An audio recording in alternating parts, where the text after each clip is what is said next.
The topic for my essay was on Chinese immigration policies, East Asian racial oppression, and those courageous people who challenged these racist notions. Earlier in the semester, we discussed immigration policies from the 1800s until the 1960s. One topic that particularly stood out to me was the Chinese Exclusion Act of 1882. The Chinese Exclusion Act was the first immigration policy in which an entire nation was banned from migrating to the United States solely based on race and nationality. One of my sources characterized this policy as a watershed event in the context of race, nation, and the law because it denied Chinese immigration to the U.S. for over 80 years. There is no question that this unfortunate event in U.S. history was extremely racist and over the top, but as I gathered my research on the Exclusion Act, one fairly current event came to mind. Executive Order 13769, titled Protecting the Nation from Foreign Terrorist Entry into the U.S., aka the 2017 Muslim/travel ban. This was an executive order signed by Donald Trump. This travel ban blocked the entry of people from 7 different countries: Iran, Iraq, Libya, Somalia, Sudan, Syria, and Yemen for at least 90 days.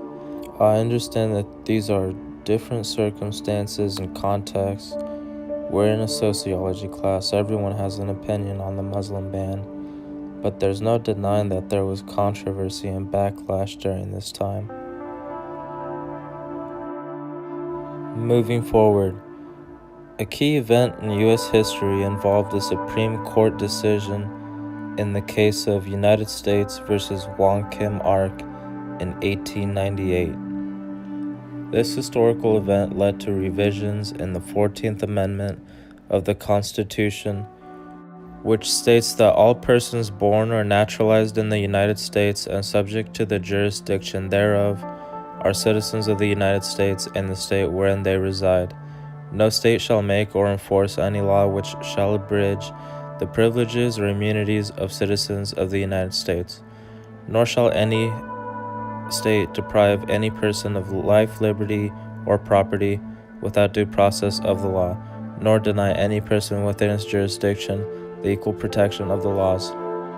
Wong Kim Ark was born in the United States. His parents were undocumented immigrants, and after he briefly left the country, he was questioned and potentially denied re-entry to the United States. Wong Kim Ark was brave enough to express his right to a fair trial and challenge the government's refusal to recognize his citizenship. He won his case and is now known as the father of birthright citizenship, instigating what is now the current policy. Another example from my essay was another Supreme Court case regarding Asian American racial oppression in Takeo Ozawa versus the United States in 1922. The Supreme Court ultimately declared that Ozawa was racially ineligible for citizenship, despite the fact that he had resided in the United States for over 20 years and had fair skin. Ozawa previously filed for his citizenship under the Naturalization Act of 1906, but was denied because he was racially ineligible. While acknowledging that the color test alone would result in an overlapping of races and ethnicities, with the gradual merging of one into another, without any practical line of separation, the U.S. Supreme Court declared that the word white was synonymous with what is popularly known as the Caucasian race. Lastly, I also wrote about the influence of Chinese immigrant and Asian American pop culture in the United States. I used Bruce Lee and his legacy as an example of paving a way for broader depictions of Asian Americans in Hollywood cinema. Older films featured racist practices such as blackface and yellowface. Chinese people would often be portrayed stereotypically as having broken English and exaggerated racist features. Their roles would be limited to evil masterminds, subservient laborers, or comic fools.